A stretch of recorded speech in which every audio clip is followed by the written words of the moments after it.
सिर्फ एक बार कुत्ता शब्द किसने इस्तेमाल किया? मौलाना मुफ्ती सलमान अजहरी ने। सुदर्शन चैनल का जो चीफ है वो लगातार सुअर के मुंह बना हुआ जो है मुफ्ती का चेहरा दिखा रहा है। अब बताइए, किसी के धार्मिक और धर्म गुरु को इस तरीके से दिखाया जा रहा है जो इस्लाम में सुअर हराम माना जाता है, उसका चेहरे में उनको बनाकर दिखाया जा रहा है। अब बताइए ये किसको ठेस पहुंचा रहे हैं? अगर आप कह रहे हैं कि ठेस पहुंचाया जा रहा है हिंदुओं को, तो ये सुदर्शन चैनल के जो चीफ हैं ये जो कर रहे हैं ये किसको ठेस पहुंचा रहे हैं? इनके ऊपर कार्रवाई कब होगा? और आप जैसे पत्रकार कब सवाल पूछेंगे? सवाल पूछ तो रहा हूं मैं। कब सवाल उनसे पूछेंगे? जनता के बीच आया तो उनसे पूछेंगे। जनता के बीच तो आया सवाल उनसे कब पूछेंगे?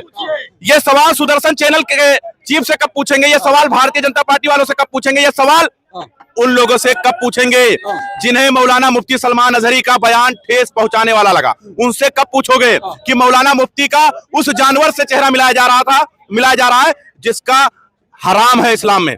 बताइए, ये देश का विडंबना है। और आप लोग कह रहे हैं कि नफरती चिंटू है, नफरती मौलाना है, जहरीले मौलाना है। इस देश के अंदर तो ऐसे भी नारे लगते हैं कि मुल्ले काटे जाएंगे, जय श्री राम चिल्लाएंगे।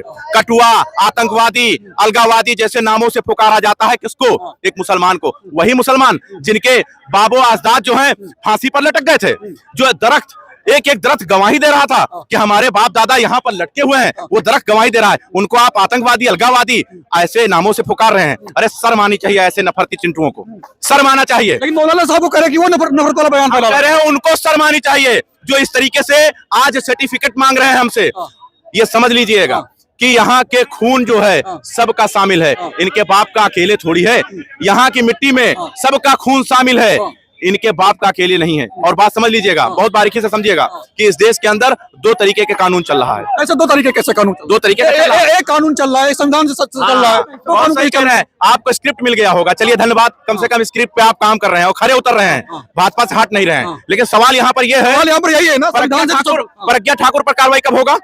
और नरेश उत्तम अग्रवाल जो उत्तर प्रदेश के हरदोई के रहने वाले हैं, सांसद हैं, भाजपा में हैं, वो कहते हैं बिस्की में विष्णु बसे, रम में श्री राम और जिन में जानकी, बोलो सिया रामचंद्र की जय। आज वो भाजपा में है, ठेस नहीं पहुंचता क्या भाजपाइयों को? इस बात से नहीं पहुंचा है। मौलाना कुत्ता बोल दिया तो बहुत बुरा लग गया, विष्णु भगवान को ठर्रा में भूसेड़ दिए, हर जगह पहुंचा दिया तो बुरा नहीं लग रहा है। सिर्फ और सिर्फ मुसलमान बोले तो बुरा लग रहा है। और जो बीजेपी में है, वॉशिंग पाउडर निरमा, दूध की सफेदी, मतलब आ गए के धुले हो गए। मौलाना साहब होते कुछ ना होता।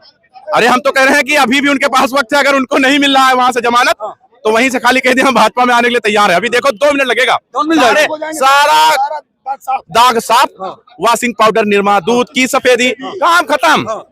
बस यही कहना चाहते हैं। जय भीम। बस कह दे, भाजपा में शामिल हो जाए। जय भीम, बोल दे। ये तो सवाल उठा दिए हैं कि दोहरा कानून चल रहा है, दो कानून काम कर रहे हैं। हाँ, तो दो कानून काम कर ही रहे हैं साहब। संविधान को तो इस समय माना नहीं जा रहा है, नया संविधान की बात की जा रही है। मैं कहना चाहता, देखिए मैं गुरेज नहीं करूंगा कहने से, वास्तव में ये सरकार जो पहला एक संविधान था मनुवाद का संविधान, उस संविधान को लागू करना चाहती है। इस संविधान को ये नहीं मान रहे हैं, इसलिए ये दोहरा कानून लागू किए हुए हैं। जो भी इनके खिलाफ बात करेगा उसके खिलाफ कार्रवाई होगी, जेल में डाला जाएगा।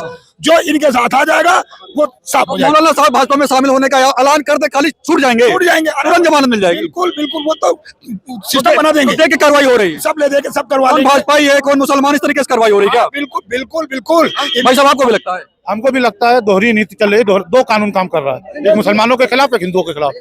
जेल तो सब जाते हैं ना, अगर कोई कानून तोड़ते तो जेल सब जाते हैं ना, मुसलमान हो चाहे हिंदू। नहीं, देखिए अभी मौलाना साहब गए जेल, यदि नरसिंहानंद नहीं जाएंगे, सूरज चौहान स्टूडियो में भोंकेंगे, ऐसे ही न जाने कितने लोग भोंकते हैं, लेकिन उनके ऊपर कार्रवाई नहीं होती। तब मैं ये मानता हूँ कि दो कानून काम करता है, एक मुसलमानों के लिए, एक हिंदुओं के लिए। यही मनुस्मृति में भी होगा कि दो कानून काम करेगा, दो कानून काम करे। भाई साहब ये तो उस रूल से चल रहे हैं 1947 से पहले वाला, जो अंग्रेजों का टाइम था कि लड़ाओ और राज करो।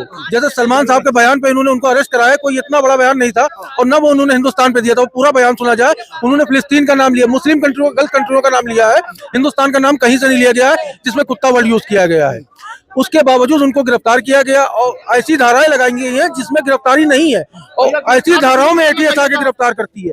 जब ऐसी धाराओं में एटीएस गिरफ्तार कर रही है तो इसके माने क्या है? क्योंकि देख के, और भाई साहब आप बताएंगे कुछ, मौलाना साहब जो गिरफ्तार हुए सलमान भाई, तो बहुत सारे लोग विरोध कर रहे हैं कि उनकी जो गिरफ्तारी हुई गलत हुई, उनका कोई ऐसा बयान नहीं था कि उनको गिरफ्तार किया जाता, वो एटीएस के द्वारा गिरफ्तार किया गया। चलिए वो गिरफ्तार किया गया, वो मैटर दूसरा है। लेकिन सरकारें जो भी आ रही हैं, कर्मचारी बहुत भ्रष्ट हो रहे हैं। एई से लेकर जेई तक लेकर के बहुत भ्रष्ट हो रहे हैं। सरकार कोई भी आ जाए, भ्रष्टाचार कंट्रोल नहीं हो रहा है। आज भ्रष्टाचार चरम सीमा पर है, ये इसमें कोई दो राय नहीं है। प्रधानमंत्री भी ईमानदार है, मुख्यमंत्री भी ईमानदार है, लेकिन कर्मचारी बहुत ज्यादा भ्रष्ट है। हाँ, तो फिर ईमानदार तो फैला तो कहते हैं कि हमने भ्रष्टाचार खत्म कर दिया ना। मोदी जी बोलते हैं, योगी जी बोलते हैं भ्रष्टाचार कहते हैं जमीन भ्रष्टाचार बिल्कुल खत्म किए दे रहे हैं, जीरो टॉलरेंस है। भ्रष्टाचार दिन पर दिन बढ़ता जा रहा है, कर्मचारी भ्रष्ट होते जा रहे हैं, कोई कंट्रोल में नहीं है। भ्रष्टाचार चरम सीमा पर है।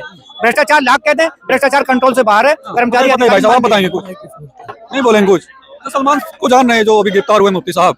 नहीं जान रहे हैं। नहीं जान रहे आप? इस सरकार में भाई जी सही कर रहे हैं कि भ्रष्टाचार बढ़ गया। भ्रष्टाचार बढ़ा, आप भी मानते हैं? सोनकर जी बोले हैं विधायिका जी की बिजली विभाग में साला ऐसे के तैसे बिला रही है, ऐसे के तैसे कनेक्शन। एक आदमी के घर एक कनेक्शन है, तब तक फिर फर्जी एक कनेक्शन विभाग दे रहा है। भ्रष्टाचार है, मोदी जी योगी जी डबल इंजन की सरकार, उसके बाद भ्रष्टाचार सीमा पे खत्म ही नहीं हो पाया। नहीं खत्म ना होगा। बिजली का बिल आ रहा है।